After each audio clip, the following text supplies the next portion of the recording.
Ya. Toi fafelo ya tuma fatalo fatu nita ya. Pa ya manu malu suta tu lu Samoa ele le loto. Fafelo ya tu au na le tu I so se fata. Fia la volo tu afiai ya ma no manu ile tua o no lona fina ngalo ia o te fafelo ia te nita ya ia le tua ia I so o se taitai I so o se mtanga luenga fafelo ia te nita ya mo tu fatua ia fafelo ia te nita ya sofa man malo tatu o Yesu Kristo fapitoa fo I se fata lofa ia sio matou tamata ita sio ya Dr. Benjamin Williams ia mafatua ya simotu ia ile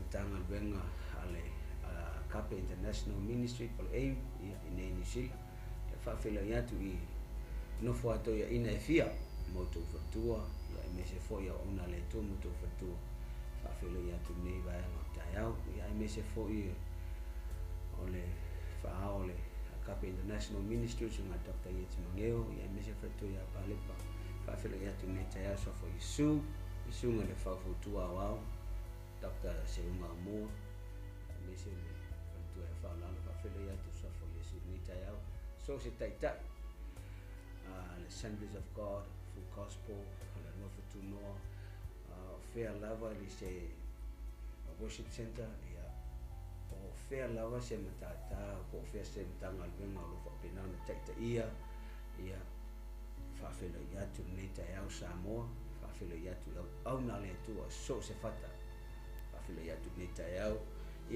Elena Teleo, Mao Sina Sino Shotatu Atinu.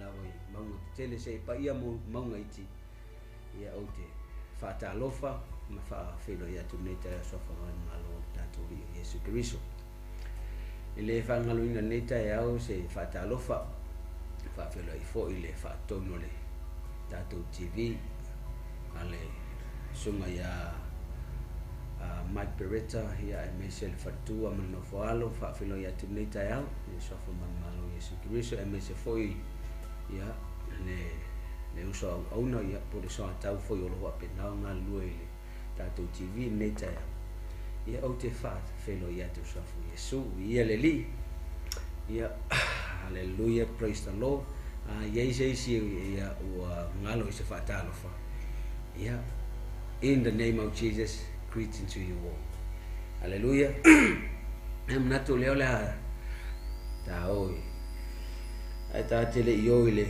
tatalo nita yao ia fa manatu fo I ole tato ole missionar tato TV ia ole tala I tala lei ole FAASOOINA le lalolangi ia mese puler si so manga ile mana ole tu amen so hallelujah vi ia le tu preach disciple and govern ia familia le tu neta yao I lau fa long le upo le tua tatu tan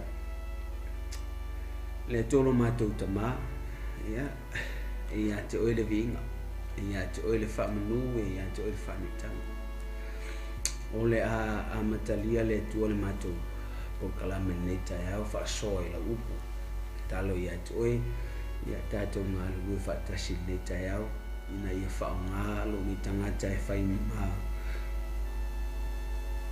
alava alo fina ngalo fesosoa ni ai le tua tangata o sio matua tunu Samoa apena ona whamala matilina lo fina ngalo yo mato loto le tua ia o se malo si anga o se malo si fau ia fatino e foi tuite ma fai vai nei yaso ia me se foi ole to engol nei vai yaso le tu ia vi ia o so soani mai le molino la tal le nei taia ia avea foi se noto le tu e fa malulu ina ia avea se ele le ina ia pa ula upu ia moto ia tupu ia fua ma ia ma fa pena ona fa wa ile tua lo fina ngalo e fa la tele ai na manu malo ina I foi nisi nganga o lo fa pena ona mo mia la fa tanga ia vi ia o Yesu ne taiao ta ofisi upele ta una ta tari tangata ia e ta tu ngalu fa tasi ne taiao ia vi ia o Yesu. Hallelujah. Thank you, Father God, for your anointing to preach your word, to teach your word, and deliver your word this morning. In Jesus' name, bless other hearers. Ya e whamania la whalongolongo nei tae au. Ia te oere vi inga. Ona o Yesu. Amene. Amene, amene. Ia le tua. Hallelujah. Ia te tonu o leua. Ngai lunga tato screen ia tato tusi.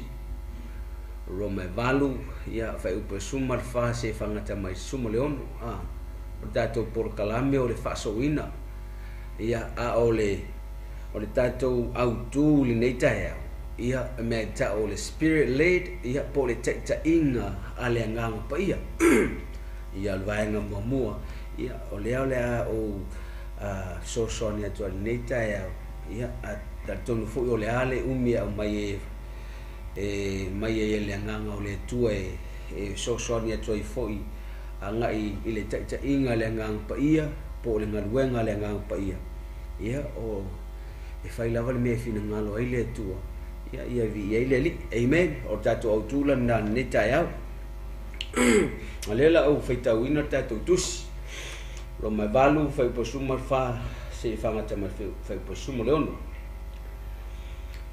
awao ila to uma ua TAITAIGA le nganga o le tua o atali ila to o le tua awa o to le maua le nganga o le polonga e toe fefe ai awa o to maua le nganga o tamafai to te vala au atu ai awa le tama o loo mori mau mai le alava nganga I o tātua nganga o wha nau I tātua le tua.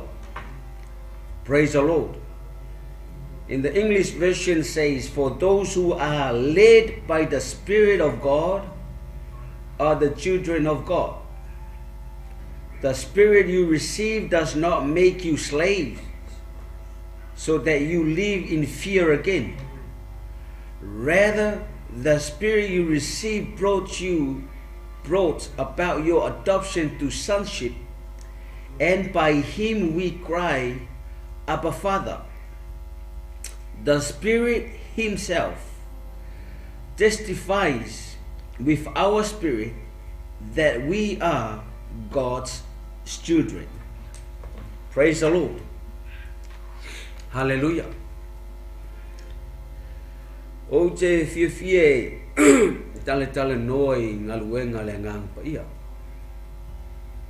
I le ngaluenga FAASOOINA e mo mia tele tato. Hallelujah. Mo mia tato le ngang PAIA. We need the Holy Spirit. Hallelujah. I share. Ngai le mafai tato ona fai se mea. I le ngaluenga FAASOOINA. Ngaluenga faatala. I le momoliina o le upu ale tu. We need the Holy Spirit. E mo mia tato. Tanta kerisiano. Ona tato tiro le vai tauni e le to fai ngofia nei vai tau. Hallelujah. Tele a onga. Tele taritonunga. Ma o le talar tu PAIA ua tupu tele le malama. A le ngā tupu tele o le malama. O lo kukusa e mili whaakasi a le malama ma le hami o le ama. Mai e tupu tele le malama. O e kupu kele fo I ma le hami o le ama. And that's why we need to be led by the Spirit of God. E tā ua tele la le TAITAIGA o tātou I le nganga PAIA o le tua. Aisha, ngai o le soifuanga le tātou te ia. O le tātou te lalo langi o le tino. Ai e tatau foi ona e malamalama. Ia e iloa moni o aisa o ka ua. I se teime o tuai le upo le tua. Hallelujah. O le ngaluenga foi le tātou te whai. O le ngaluenga le tua. E ka kau foi onga e malamalama i le tua. E tatau ona e malamalama ia Yesu Keriso. E tatau foi ona e malamalama i le nganga paia. Na tonu wa hallelujah. E iai si tal tonua. E iai si awa onga. It sound spiritual. There are iai ia tali ia onga ke whaalongo aku e whaaleanganga. E whaaleanganga le awauina. Ai e ke whaalongo al teimi e ke ngofu ai tutonu. Ma e whaalongo i le awaonga. It sounds spiritual, but it's not biblical. Hallelujah. If mangaia e whaalongo e whaaleanganga o mea e whai whaaleanganga, ai o le aonga i le tusa ma le upo le tua. So e tā ua ke le la le malamalama o tātou i le taitainga i le nganga pa ia o kako. Hallelujah. Ai sea, o le memo mua e kaunga iloa, o le nganga pa ia. Whai mai a ka inga kako i le nganga pa ia o le tua, e ke malamalama i le ngata o mea whale nganga. Ai mai se foi o mea whale tino. A ka inga oe maa o le nganga pa ia. E ke malamalama e mawhai ei onga e whaamasingoa o le mea lea e whale nganga. E mawhai foi onga e malamalama o le mea lea e whale tino. Pe a iai le nganga lea o le tua ia ka ua. Pe a whai e ka ia ka ua e le nganga pa ia. O le tatou au tu o le spirit led. Praise the Lord. Amen. Iai la se manatu foi lea o ke mawhauwhau ai. E ka ua kele. E loa o i tātou o whānaua le atua. Pe a taitaina tātou e le nganga pa ia. Lea la ka au kongorkus. E whesosoani mai le tusi a tāua. Hallelujah. A ole whesili la. E whawhewhea la o ngā ka ia ka ua e le nganga pa ia. How do we led by the Holy Spirit? Po le mea e oko meki ale sa wale nganga pa ia ka iro ka ua. Whawhewhenga e loa le ka i oe le nganga pa ia. O se whesosoani ngā le kau whai e whaasonga te ole neta eo. How do we lead by the Holy Spirit? Whawhewhenga ka i loa o le nganga pa ia le ka ia ka ua. Hallelujah. Awa e kilo e tala le apau. E lua ia tu ai ngā tangata. O leo wa umana whaatu langa e Paulo i tala le tusi lea mta upe vana. O le tangata e taitai e le nganga. Ma le tangata e taitai le tino. Mai o e ka inga e le kingo e loko aku la kou mea le kingo. A o e taitai na le nganga e loto atu la tau i le nganga. I mea le nganga. O lona winga. Ia le hala foi la nga le onga ka e ka kawai onga malama ka ua ka inga le nganga pa ia. Nga ia e lo ai po le mea o e wha le nganga le mea lea ka iei oi. Po le mea wha le kingo le mea lea ka iei oi. Hallelujah. Ia e malama foi po nganga e a e whai kaule le tusi whatu langa e Paulo fumeo o e la le tino. Ma e la le nganga. E le o tangata umala e la le nganga. Hallelujah. E le o mea uma fo ila ke whaalongo e ko pe e fōringa pe o whai atu. Pe e fōringa e whaleanganga. But it's not biblical. E ka ua kele la ka ua. Ta ua tele la le iei o le ta inga e le anganga pa ia o le tu o tau. Hallelujah. Amen. Ia mai se pati ngai vi ia le tu o ne tai wa. Whai fai o e ma o le atali o le tua o e talia Yesu. Haleluya. Ia ia le tua mo e ia le tua mo. Haleluya. Ai o ka hau fo tatou pokala. Ia so soani atu fo ia tatou o lo fa pena ona mata fa tai fo sa mo pe fai o lo o e mata mai tatou TV mai sa ko mengi foi le ke comments mai ai fa penang fai lo foi lo fia ma lo fa tai le to lo poleli ia o te vi ia le to fa manuia le to ia ele o la sila mai le to lo time sila mai le to lo time fa manuia le to ia fo ni tai au tatou lo lunga le o le tatou TV o lo whapengao makamaka mai lungo lau telefoni po lungo lau laptop o whea lava le mea ngai mau aile nei whaasang longo ia whamania tele lava le tua lau whalongolongo nei tai au. Amen.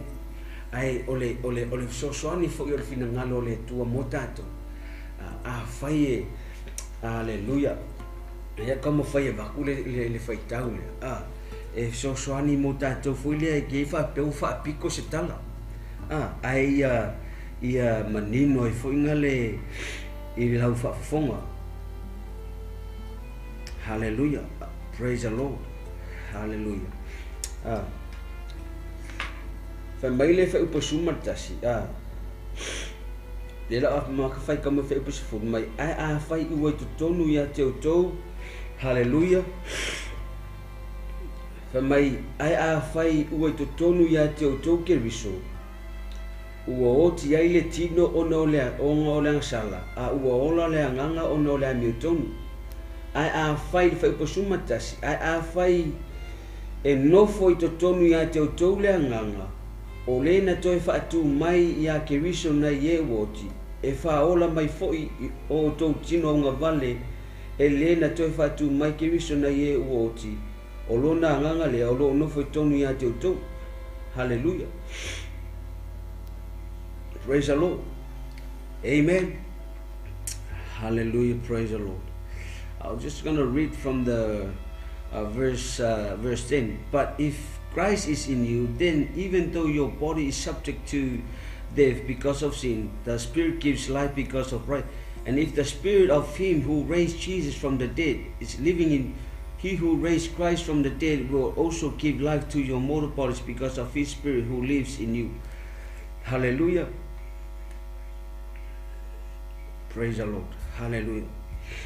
Kusa ole mele kam fai e mamoli atu neta ya fa mai le kala e le fai taule I le fai upung fa mai fai ele o ya ka ko le nganga ke riso.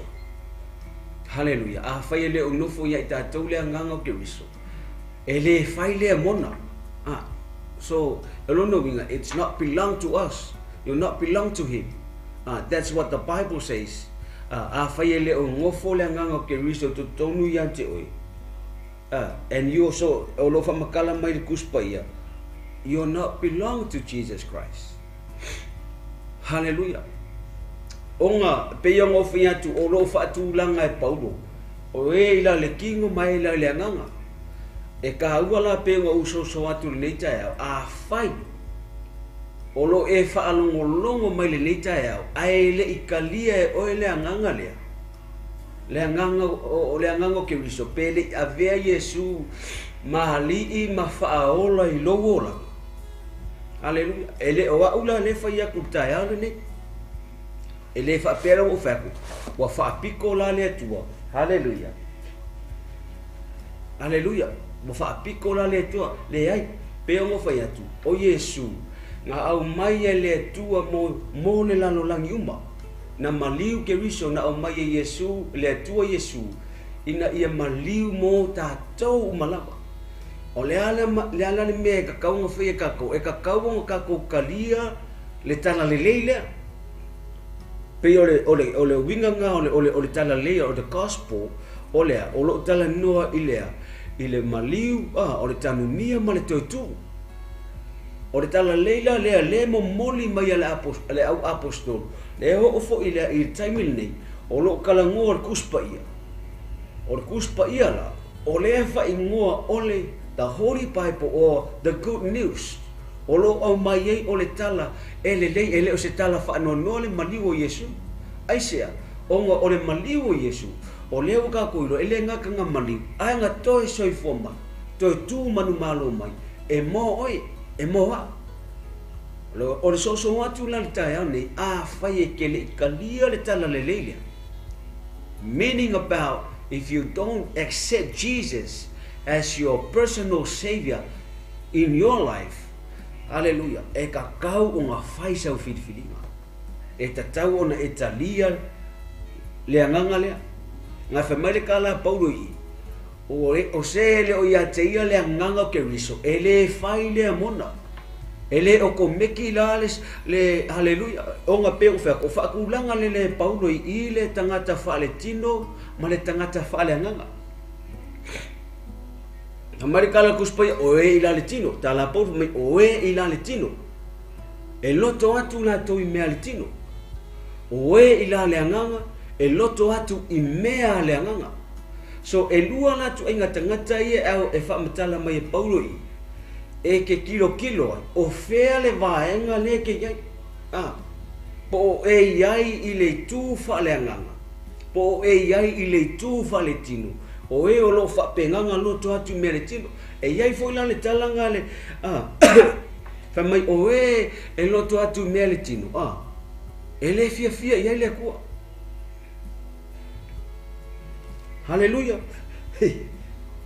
Rea la ka ngoi whai kau aku ngai whai tau ia e kako ke le I o to tono le whi au nei tai au.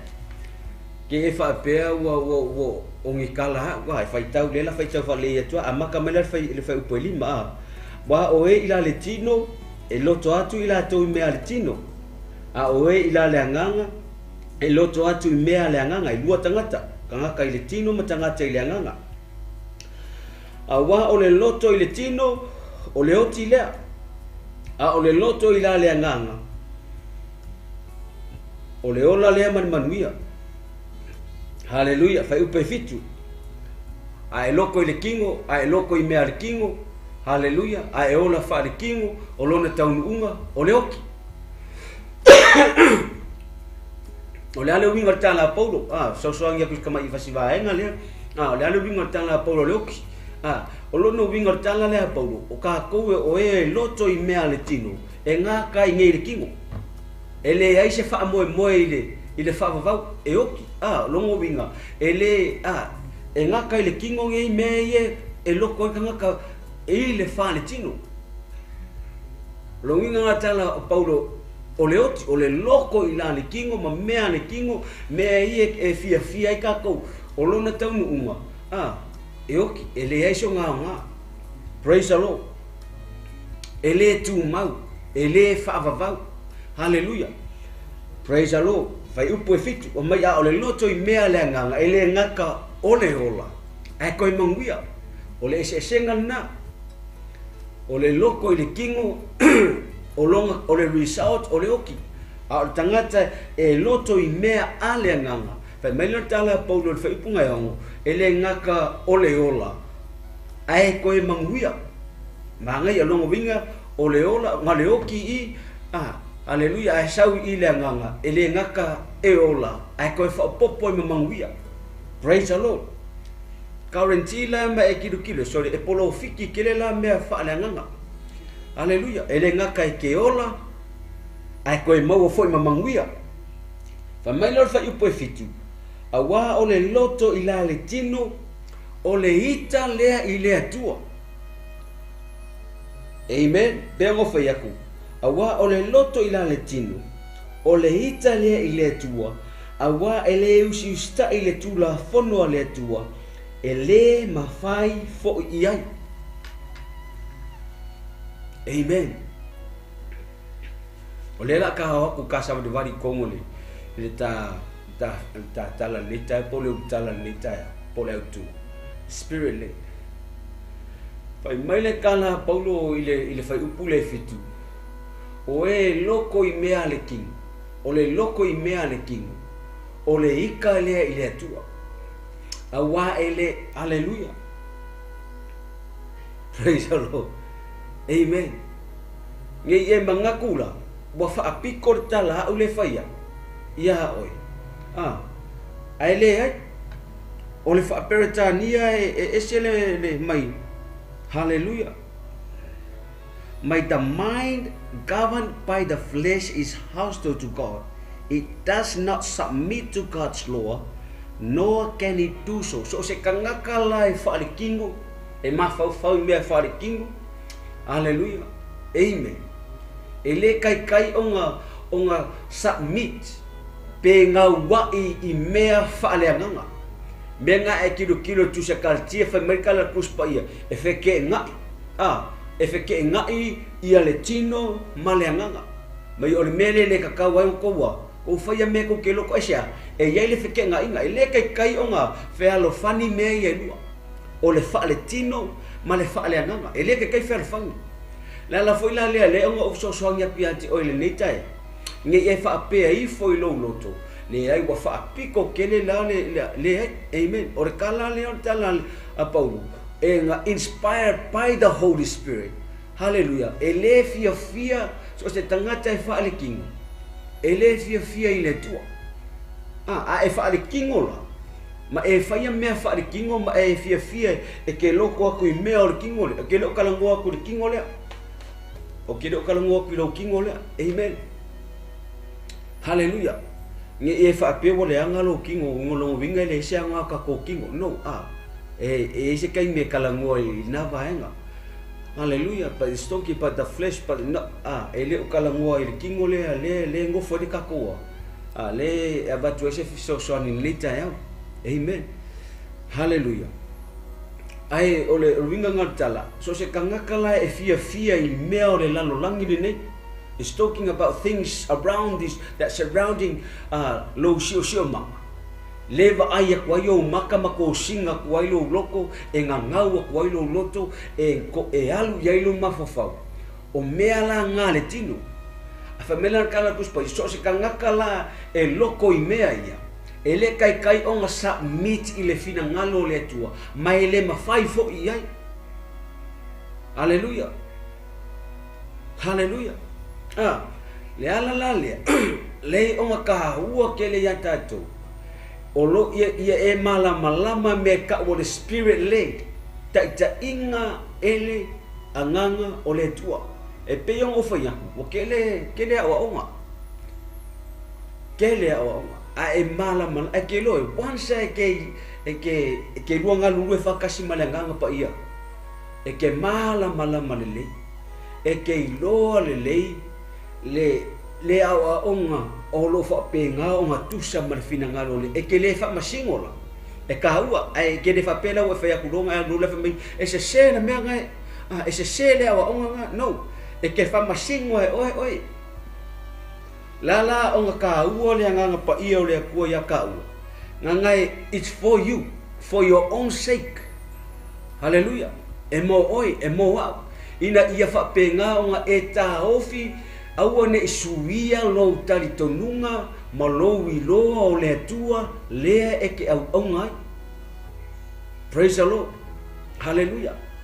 Aua e ko singa ma ngo fie le mawhawhau o tangata e le ka inga le ngang pa ia e vave onga suia longa karikongunga pe a whai e sau reisi karikongunga ma mori mau wako ia ke oi e ke whaalungu aku e maa ngai a fo o lai fa pipi ele sua fo Yesu fa mai wo ko fa longo la kemingi le wo ka ko fa longo kemingi o mea uma wo ngale pipi ya le ngo Yesu ngala vare ngo Yesu pipi fa longo kulolo ka ngaka e fa le nganga me.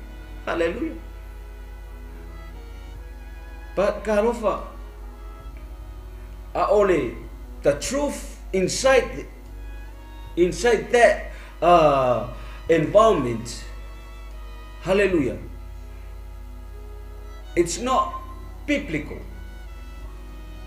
Ele fapenga onga tusa male finangalo le tua. Kaua nga ole ka inga o ka kou ele nganga pai. Ai se apeo fa yaku e ke lo ai le mea moni. e ke ilo ai le mesa pe ala ngau fa ya tu ya to a e mala malama le fina ngalo le tu haleluya e ke le fa pela e fa iro ka como fa masingo ko va ko ise haleluya o lo wingo tala le ki fa masingo ya o ile upole tu e ke fa penganga e ka o fie la o ile wa ile menga wa e lo that's the truth ka ua nga ka inga ka ua le nga pa amen haleluya amen praise the Lord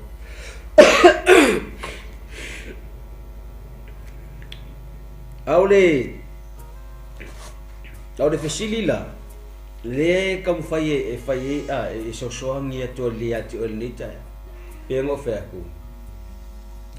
How do we led by the Spirit of God?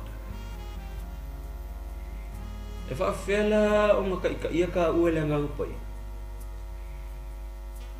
Amen. Le la ka ilo le ngang pai. O le mea nga fola inga mai le fe mai kala kus pa il tu sanga luenga mai au ngi o ko ua Jerusalem se yo to mau le mana se ya fio I fo le nga pa ia haleluya ai se fa mai ngai e mau ai o to le mana haleluya e fai ai o to mamori mau a makai ko kongo Jerusalem haleluya no ko Samaria Utaya Samaria makulu inga le lalang olono haleluya o le nga pa ia la le ua o le mea nga follow inga mai o le persona lona tolu o le tua le ua uma le nga luenga le mission nga Yesu fa me Yesu o le a o wa a fayo kia o e au winga mai le feso soangi le the Holy which is the Holy Spirit o le nga pa ia o le tua e saula o le ngaruenga le nga pa ia efeso soangi ya ka ua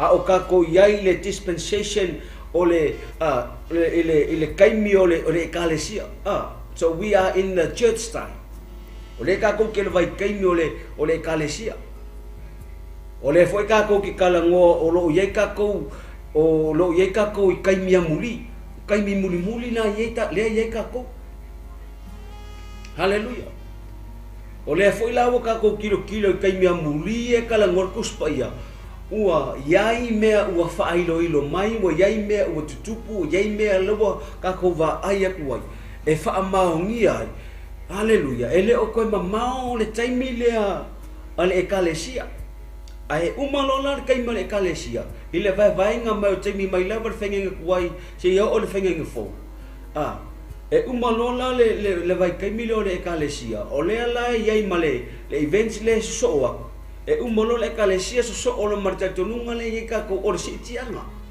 e le o koe mamaola o yaila ka ko le vai kai mi le o le ekalesia le fe mai Yesu e au winga mai yaila nga pa ia o ka ko yaila vai kai mi o le ekalesia haleluya ka ko o le ekalesia e le o fa pikongi loku o le ekalesia o lo talanoa I le tino keriso haleluya o ingoa o lotunga o ingoa e whaailoa ai le mea ngai ke ngalue ai haleluya ai o le keimi e kawa o whai e kako haleluya we are the body of Christ ele ese ai le assembly male worship center male haleluya me ko kisi whatever denomination haleluya haleluya ele ese ka iki malo tu pope haleluya ele ese ai le lo fatu noa ele ese ai le full gospel no e kasi yaka ko o tatou o le tino o keriso haleluya e kaua kelela le vaenga le o le kam fai so soangi ko ia tatou le letaya ia o le ta ingala le nganga pa ia e mo o mia le taimi o le ekalesia haleluya ale fesili la le kam fai so soangi le vaenga mo mo tatu e fa fea o nga eilo fa fea o ngo lo ka ia ka ko le nganga pa ia le ala o so soangi kia kio haleluya ile fai upo sumole mai o loo mori mau mai le lavanganga Io tātou anganga, o whanau I tātou o le atua. Koe whaitau atu whaupasuma mai, o lo o mori mau mai, lea nganga, io tātou anganga.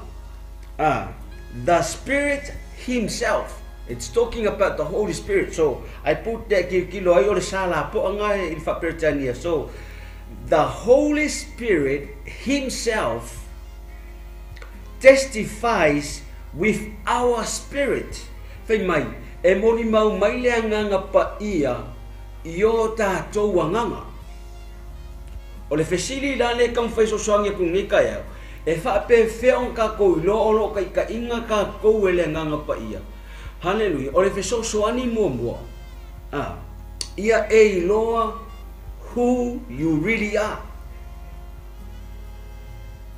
Can you say praise the Lord? O le mea mua e kakawanga e loa. O ai sa o a oi. Awa a ele loa o ai sa o ka. Hallelujah. E iai la longa fa ale kongu I. E pe ngo fa yaku. O le a felu fesa se ka ua. Po le mea o le fa le nganga le mele, po le mea o le fa le kingo le mele, po le mea o le mafofau le mele. Hallelujah. Ngai ai si ta inga ka inga le kingo, e ai ka inga ka inga le mafofau, e ai fo ka inga ka inga le nganga. So which of this? O le mea mo pe ko fa ku ya ki oi. Ia e lo sa o ai ka ua. Ai kilo lela so songa ki ai ka o le tusia le Tesalonia mo Tesalonia e lima no fa po lo sumato fa pea ia ato toa ona fa apa ia ina o outou ele atua lava e ona le mamalu ia tausia lava lo outou anganga a toa uma ile maleloto a toa maletino ia le mata uleanga ina ile afio mai o lota tu wali o Yesu Kristo. E kolu ia vaenga nga kalangoinga. O le mea mo mua o lo kalangoa mai ai. Fai mai, hallelujah, ia tausia lava lo o tou me mo mua lo o tou wanganga a toa. Male loto, maletino. So it's talking about the spirit, the soul, and the body. Hallelujah. Tausia lo toa nganga atoa, maleloto, atoa maletino. Ia le mata uleanga ina. Hallelujah. So ole me mua ia e sila fia le tai au nene. O ai sa o kau. Hallelujah. Ole ala fai metas Tesalonia. O kako o lo fakulanga le lei mai paulo ngartanga tsa. Hallelujah. Ole kanga ka mongi ngai fa me paulo me mua o oi ole anganga. E yai le loto. O lo o no foi le tino. So man is a spirit that has a soul that lives in the body. O oela nge manga kuifo. O oyo kingo pe mo fa yaku. Ele le angar kingo le. Nge manga kuifo o sa ole. Hallelujah. Anga fa pe se me o sa ole. Manguele suia o foringa. Hallelujah. Anga o sa ole. Manguele ese o teologingo. But this is not really you, the flesh or the body. The real you is the spirit. Hallelujah. Akao kuar fayang tuai. Hallelujah. Ile fausia ino le tangata famaya. Nga umolonga faile tangata le palapala. Ona mana ele yese ola palapala le ngafawele ku. Hallelujah. Nga ole kingi palapala. Nga ole palapala la ka kia mai. Familiar kala kuspa ia. O nga manava le tu o le mangava ola le ponga isu. Ona avela ia le o le tangata matangata ola. Mo fa fefenga ola le kingo le. La nga ola le kingo le o ngole nganga. So the real you is the spirit. Hallelujah. Mas sepati ia le tu detail Amen. Ia e lola kayangi ka kongo levo le se ka ko ele malam ele vai. Leo kam fai so aku ir ka or spirit late. Ta inga ka uele ngang pa ia. Fai mai le kala e mori mau mai lea nganga mori mau mai lea nganga pa ia. The spirit himself or the Holy Spirit testify through our spirit that we are the children of God. Fai lao ka ole nganga. E ia le mea ka ole mafaufa that we have a soul. Nge mafaufa e kukusa le mea ka ole loto male anganga. Hallelujah. It's not the same. And lives in the body.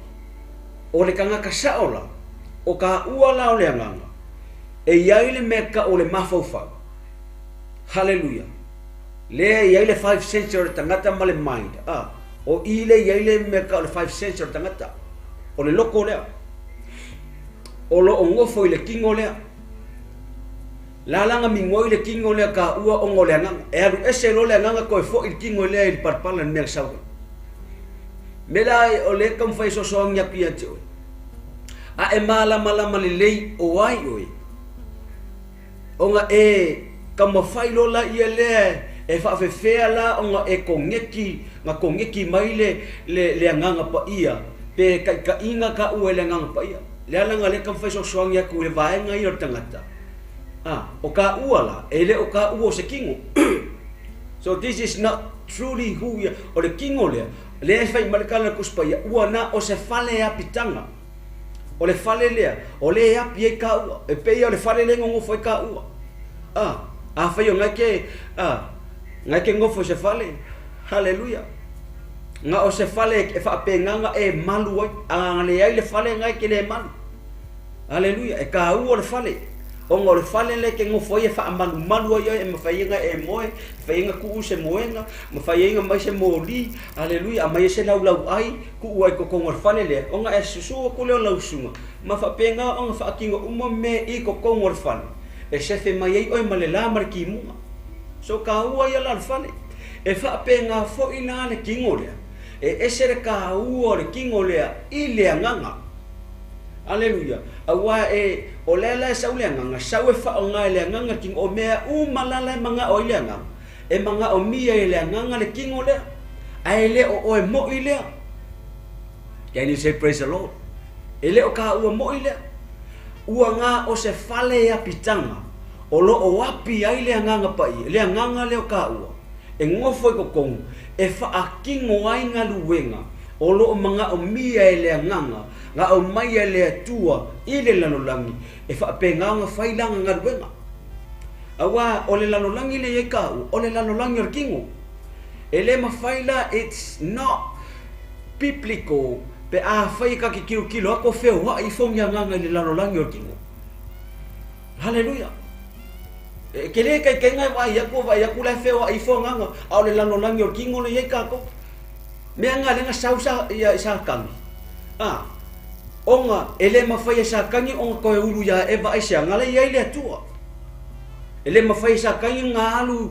Hallelujah. Onga sa kami ole nganga ele o se kingo anga sa ini sa kangi le nganga le se me sau e fa penga onga ulu mafai ai onga fiso kai ngai le mafai onga so kai le nganga markingo e can't ai ngali folole o sa kami fa mai le kala kuspaia ole ngaka ole mangu e piko siri o ngaka mai mangu uma nga mala le la sa kami paua le ole mangu e ongo e fai ngo fie ongo fiso ka i mane tangata ongo ole mangu e fai mai aka mai alu wi folole yo le o kia por sa kangi le ulu lo ile ngaka inga ia fai le kingo le nganga le e ma fai ai onga saude nganga kala ngomba nga ulu lo la sa kangi le nganga kau kala mai lo la ngaka ele o ngaka la kau kala mai au sa kangi le kau kala mai le ngaka.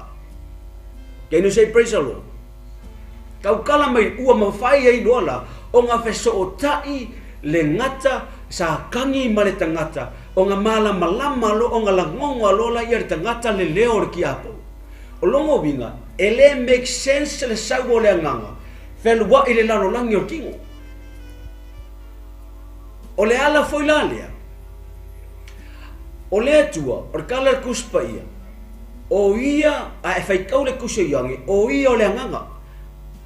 O le atua leo si tangata. Hallelujah. Ai o le mea maofai, inga ua whapenga o ngā sau le atua, ua avea matangata. Ai sea, o ngā o ka ua, ngā maafua ngā sau le akua, a ngā i le tino tangata, ua whapenga, ala ia Yesu Keriso, e maafua mai o ngā oe ma. A o le atua whamerika la kuspaia, o ia o le anganga. Ele o ia se tangata e kala pelo ai, o ka kou, o ka ngaka pe pelo ka kou. A o le atua ele ai. Hallelujah. Praise the Lord. Mai se pate vi ia le atua ni tai au. Ka ua ia le mele kam fai so songia ki aki oi. Le kam fai so songia ki ka faso mumua. Ia e malama ai se o le ka o le fai e fa fela o ka ia ka o le ngang pai. Hallelujah. O le kam fai e kuli ka le ka faso ni tai au. O le ka ingala ka o le ngang pai.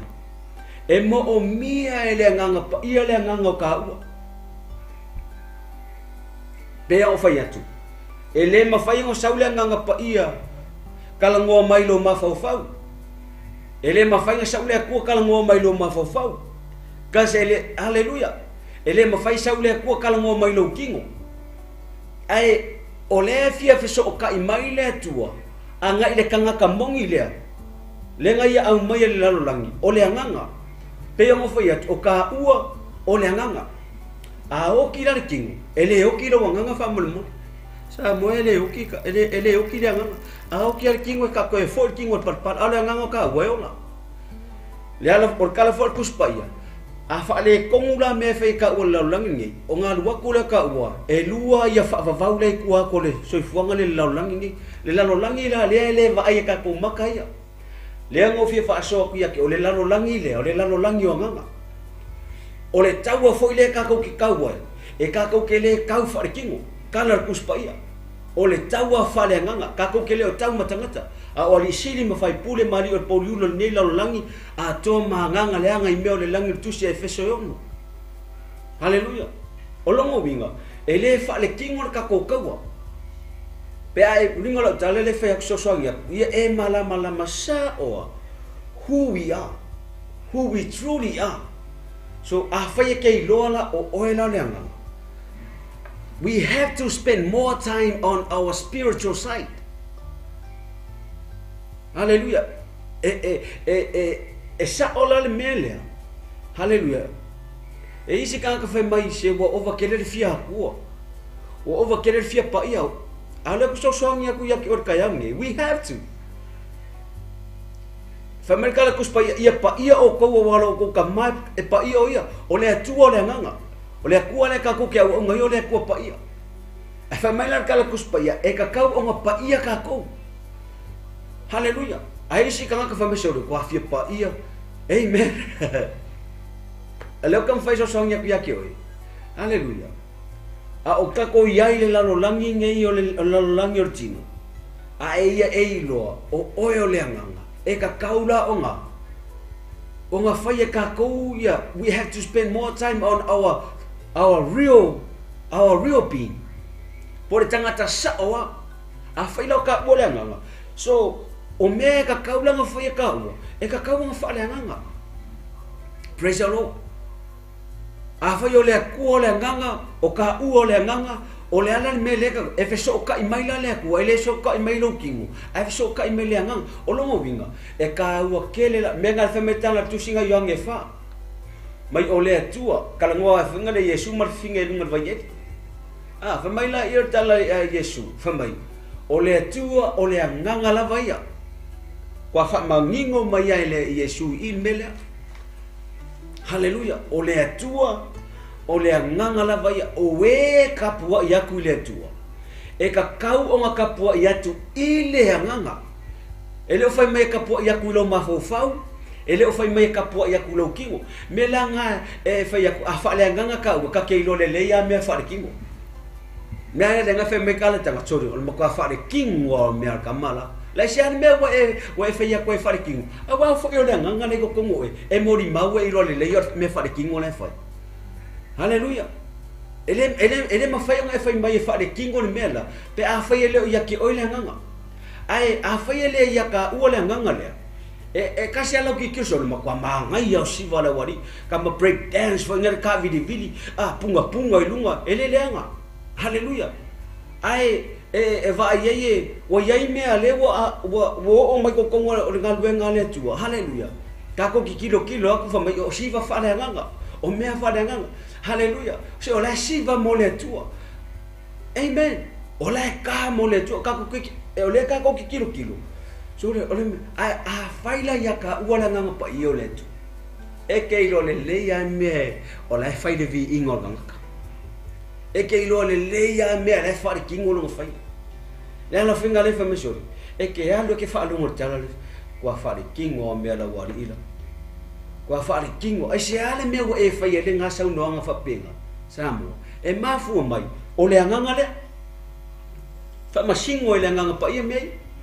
Ala ke faya oya ke ke ni mafaila nga alwaku nga la kula lang fa mesoli se kwa fa de kingo ke le ha ko siva e ha fa nga ila nga lai o le minga la utala le fat o le nga pa ile e fa masingo e ka wame ka ke lo ile me fa le nga ma le me fa ti le ala nga le nga ofso so nga ki o le ta ya o le me o va nga mo orta orka fa so ya e mala le who you are o oela o le anganga ka ua fai le kayange fai o le anganga o lo e yai le loto o lo ngofo le timo.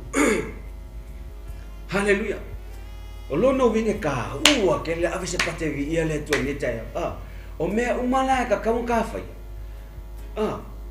e ka ka ma fale anganga ke ni se praise lo e ka ma fale anganga ka me fai pe a fai o ka ua le anganga ai no mongila o le nganga ia fa le nganga la ka me fai ele fa pela e vai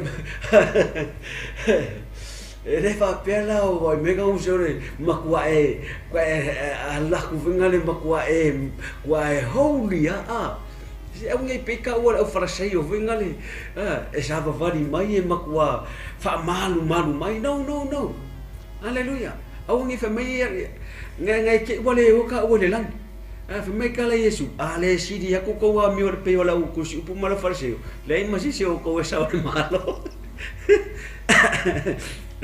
ka mu fai la ya sidi aku ka mi or au i da ku si upu mala farseo haleluya ai le manga ai le finga ngalo ngale tu ya ka u le ai o le winga tala fuile o le fa le nganga ka u e ka ua ai le fe so ka yo ka ua nga o le fe mai kala kuspa i ma tala le apa u fa mai o lo o mori mau mai le nganga kala mo le nganga pa ia io ta to nganga mo vai me fe mori mau wa e fe mori mau wa ia nganga e le fe mai o lo o mori mau mai le nganga io ta to tino e leo fai mai le kala paulo o lo mori mau mai le nganga yo tato ma fau le ai fai mai e mori mau mai le nganga yo tato nganga e le ai ma se mea o e fa pe nganga e lo ko lo fa pe nganga fai fe mori mau fai mai e mori mau a alo ke mori mau fai ma mori mau ia e kuno se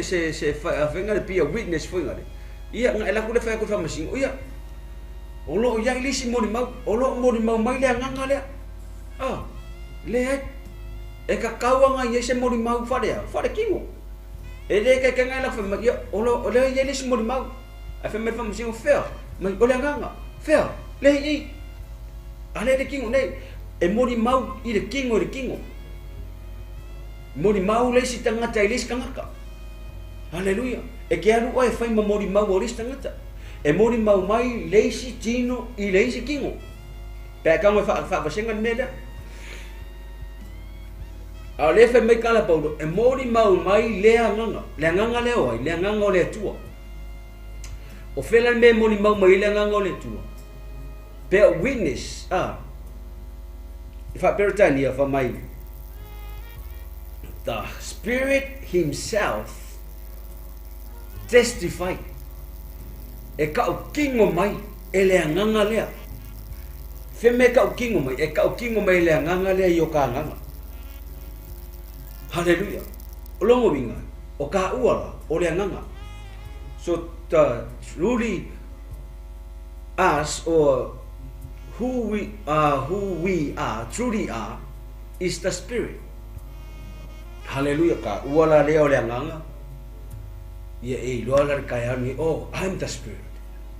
Hallelujah o le nganga o la le nganga o me la ka won ka ko fai e ka won fa le nganga me la nga le fa merkala por o e ila le tino e loko aku ila ko me ale kingo a o e ila le nganga e loto atu I mea le nganga so se ka ngakala e fa le nganga la anga me fai e fia I me fa le nganga e fia mai ai le kua e sia awa fo o loa ola ka ua le lalo langi le o le kua le me fai so ka I mai le tu ya ka a fe so ka I foi la ka ua kala mo ka ua le tu ele ka e ka kalo I le tu e ka kalo I lo nganga.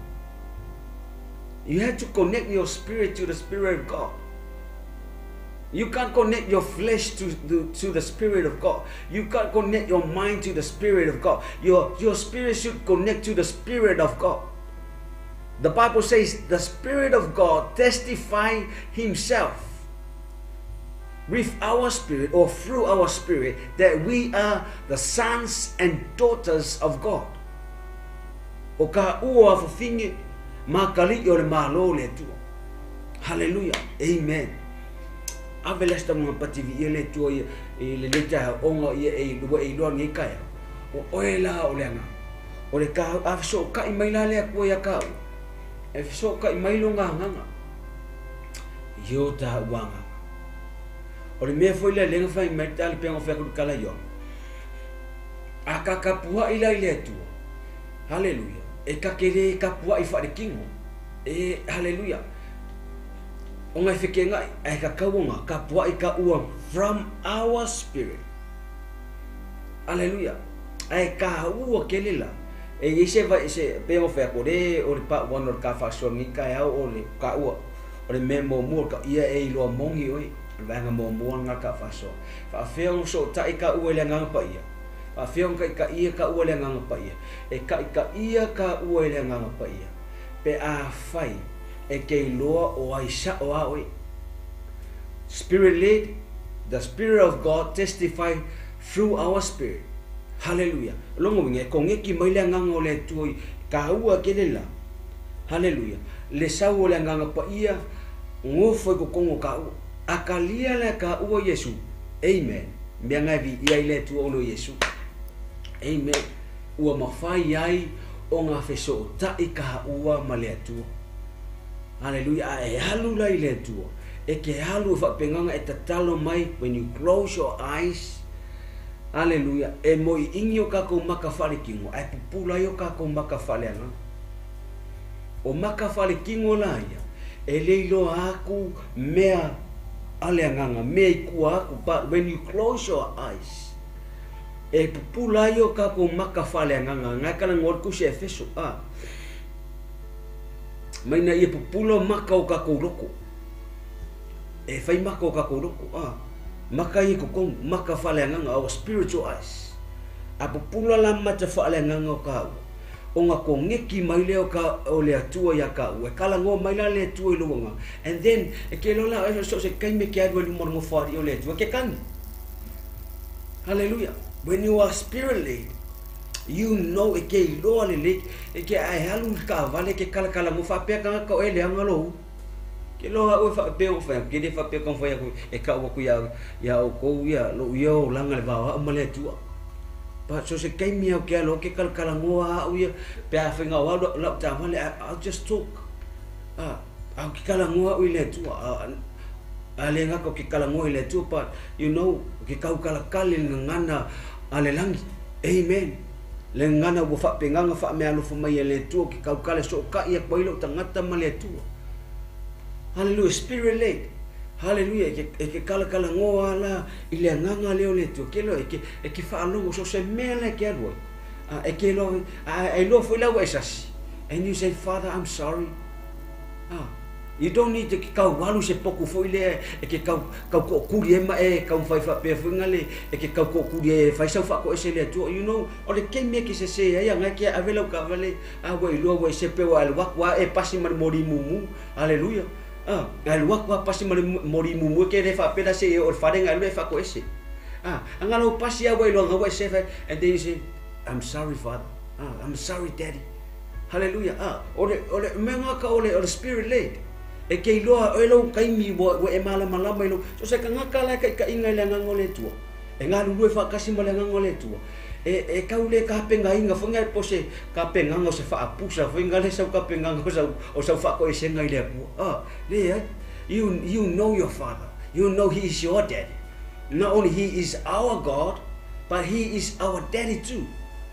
Hallelujah. Wa ula male va molo mutua lo ku molo mutua I talk to him as my daddy. Hallelujah. I say, I'm sorry, daddy. I'm sorry, dad. I say, came ko au kanya fa dad. I know whatever hallelujah ke o fa ko ese ya ke fa mangalo mai lo kali.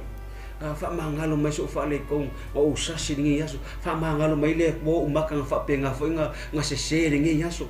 Fa mangalo mai fo ngi menga savari yo vai mangi menga osi o lima lunga ke de fo ngi yaso. Menga maka ngi o maka ngi yaso. I say, daddy, I'm so sorry. Hallelujah. I say, ngo mala le who am I? Oi, o re nga. Hallelujah. Ko ngi mai la ngango le tu yo tato. Amen. Mai se tau na pati vi le tu leta ya wa. Amen. Vi le amen. A fa we fie le upo le tu leta. Me la nga e le me le fie so songi ku ya ki ole. Ona fa umalolo ta fa so leta. Pe o fa ko ka pa one ta fa so o le kailo o aisa o ka u. Le ala o kailo le aso ngi o ka u o le nga. O me la ka kaunga fai e ka kaunga fa le nga ka me fai au ke ika pe fa me se o se o va querer fa le nga no we have to ai ka kaunga fa le nga o le yai o yo le nga ele fa pela e pe un fa ku au ngi va ai mai ya o fa le nga lo ka u ele ka fa pe ka va ai me ka fa ngale o fa malu aku o yo le o ka nga ka fa le nga no you know inside of you o oi ka nga ka sa le kokong kanga kala nga e mga umia le tu. Amen. Be normal outside. Hallelujah. Be normal. Hallelujah. Vingere kanangua ko irisha uso awange kanangua mesi awa ke va ko fa be ko e sa ska ka fa me au ke la kala ka me ke ngo o le ke fa le nga. Hallelujah. Esi ke mi le ai ele ko nga fa le nga vingere e ka kala ko se e ka fa so awa ke kala mo pe o ke fa le nga de ai the inside of you kanga kakalilo le ko kung kanga nga ka u le tu and you be normal outside I ale nga le ye ka you love anybody le nga le o le tu e ke vai ke lo fa so se ke fie e ke fa mangalo e ke fie o ke mimo. Hallelujah. Pe ika maka ya oi pe ar tanga te e fai nga ya kala fu ngale ma you still normal e fia oi e vai ya kwa kanga ya oi e ke aka oi e ke fia e le ke va ke fa ngo. Hallelujah. E ika foi e ke ika e ika foi e ke kau kala sa o kanga ka fa le ngana e le ke se nga ka fa le nganga o nga ngale e lo foi ya oi e ke lo tala noa e te loa upu ke avako e ke lo fo I fa so tanga te ke lo fo fa fitau menga ka ua ke le fa le nganga ka u kai ingo ka ua le nganga pai o nga ka ua a o ka u fa kasi manganga pai e lo ka ua fo ya ngai fa fika o ri ngale e ku kupi kongo ainga ko kongo e kalesia e o foi kongo ngaruenga se si o lo mafakia. Hallelujah. Ke la ku le awana you know how to counsel things te ka ua ke amen.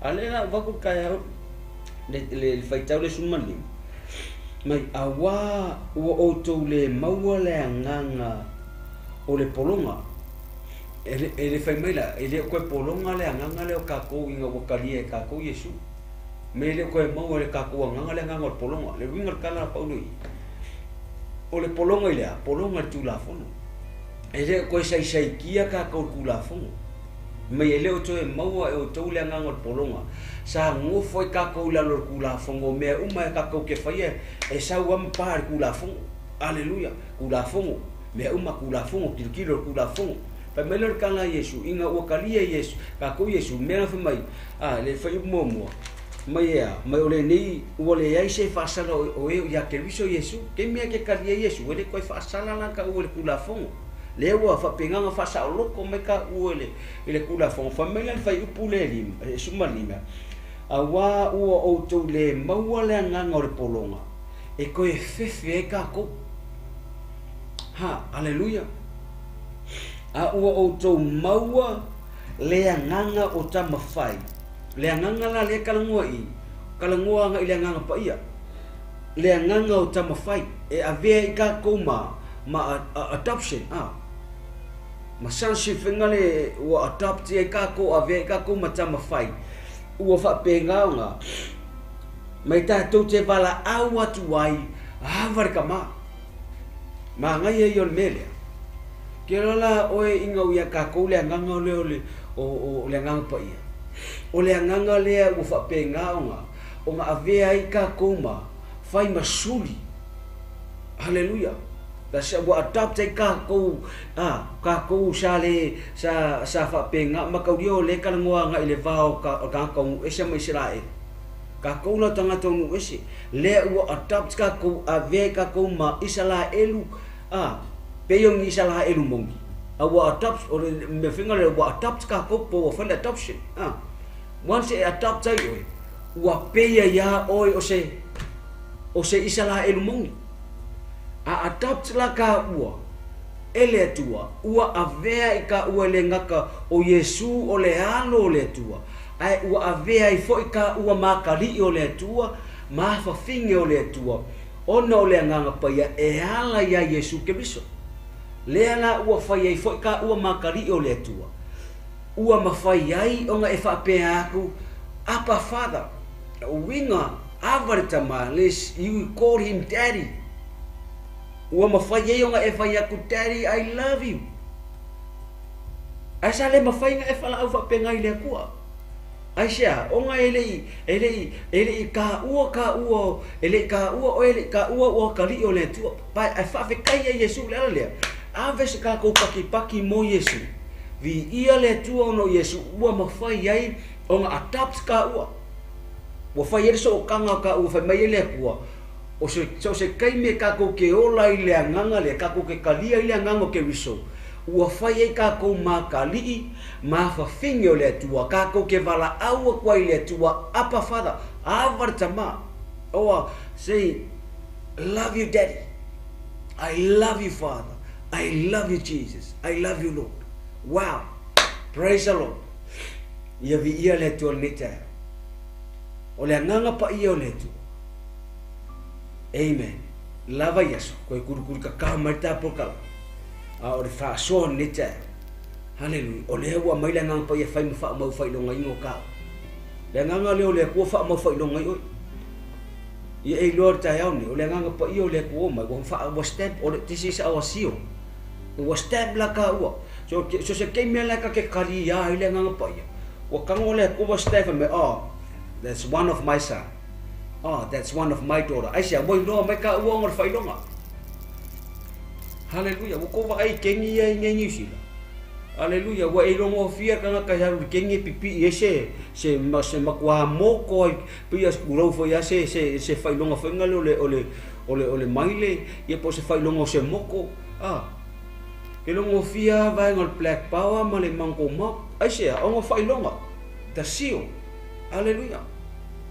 Ai ke ri lo pe kengi di sikanga ka pe a fai e se fai longa pa e ke longo fier tanga tala ya o ngor sio le ka ko fai va ku le pule a fai longa o le fa mau fai longa ngala ka o le nganga pa ia pe la mo fai aku e ka u ke le me ka spirit le cuz the spirit le o le nganga ka inga ka o le nganga pa ia o ngol le nganga le o fa mau fai longa inga ka u ka ngaka kersia e kilo mai ai le ku that's one of my son. That's one of my daughter. I love him. I love him. Kilo mai leo le ko ya ke o mea umala e fai lang fanga. e kakau o nga wha le anganga mea o e ila le tino e loko mea o e ila le anganga e loko aku i mea le anganga e fia mai la le ako ia kako pe a kako loko ea e kako ke fia e kako ke whaia mea lefe mai le upo le tu mar fina ngalo le tu pe a whai kako ke whaia le fina ngalo le tu ave ma le upo le tu nita amen hallelujah vi ia le tu kamanuia tele le tu nita yao e ala ila na upu fa pena ona so swani mai mo tatou ia o upu na le tu mo o ne tau va nga mo mo ia o e lo o ai o ma o le nganga o lo o fa pena nga ia le loto o lo o nofo i le tino so that truly who truly are is we are the spirit that has a soul and lives in the body hallelujah ni tau a fai o lo ye se ma yo ya to